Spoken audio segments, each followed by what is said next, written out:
This is Mod 7, Part 2, and I chose the book cover project as the thing I'm doing for this project. A few years ago, when COVID hit and I was teaching via Google Classroom and online demonstrations, there was a lot of in-between time to consider all the nuances of our education. Somewhere in between all the online lesson planning and Zoom meetings, I started writing down a lot of the ideas I had on our education over the past decade. Maybe even longer than that, perhaps even since I was in high school. After compiling a fair amount of random ideas written on the odd piece of paper or sticky note, I started putting them into a more cohesive organization. Cursed with too much time during the pandemic, I exercised my artistic muscles by drawing and painting, and even began dabbling in digital art. However, since the beginning of my career, I have had what I think is quite a unique view and approach to teaching art. A lot of it was inspired or spurred on by the teachers I've had along the way, both those that I admired and especially those who I despised. So I started writing down all of my thoughts on these topics. In this class specifically, I've had the opportunity to share some of these ideas with you and have felt comfortable doing so. Thank you for that, by the way. And now, because of this final assignment, I was able to combine two of those things I started doing during the pandemic and have begun what might be the next stage of this project.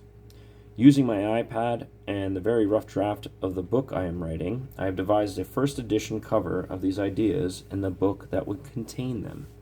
There should be an image also attached here of that book cover and a table of contents.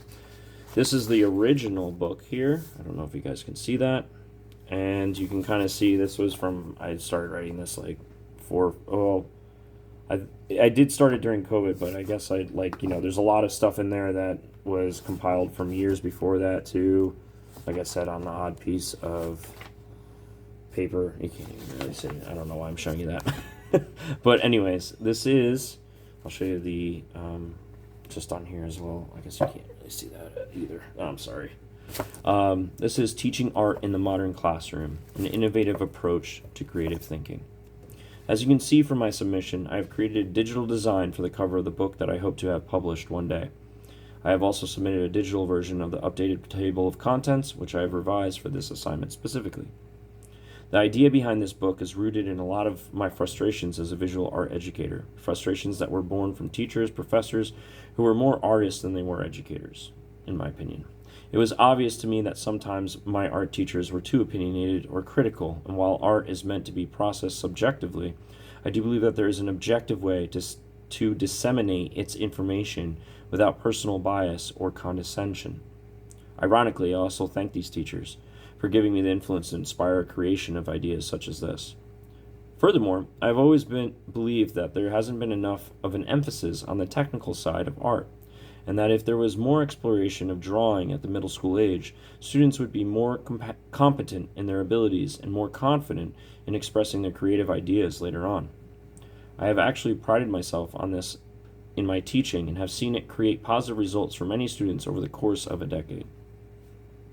The underlying emphasis in this book would be largely about providing adequate technical training for students by the middle school age, so as to arm them with the ability to explore art beyond that age, in any of its many forms.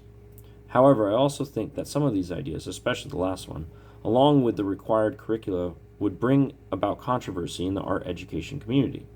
Some teachers would flat out disagree and detest it. As you can see, I have chosen the image of Europe by William Blake, gracing the cover of the edition. At the time of its publication, William Blake's Europe was a wildly secular take on religion and the stories told in the Catholic Bible. To say the least, it was met with much controversy and disdain.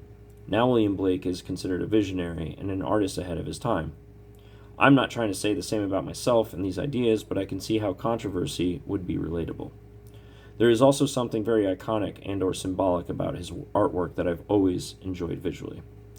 I've also included a nautical sextant on the back of the cover, which is a navigational tool that was used by sailors for hundreds of years. Using the sextant and their knowledge of constellations, sailors were able to chart courses on nautical maps. Much like sailors at sea, children, young adults, and students all alike are always on a path of self-discovery. The sextant is a perfect symbol for those who at times feel lost, but ultimately always have the ability to plot a course and find their way. It could be simply a publisher's icon too. I've included two quotes from modern educator philosophers that, even given its radical take on art education, I believe would endorse and support the notions I'm exploring in this book once they had read it in full. It just was kind of a funny process in and of itself. While seemingly radical on its surface, the ideas I'm exploring in this book would be based on the concept of making young adults better creative thinkers all around. Ultimately, the hope is to bring more attention and focus to the visual arts as a major contributor to curriculum and schools nationwide by making it more relevant and relatable to the common everyday student.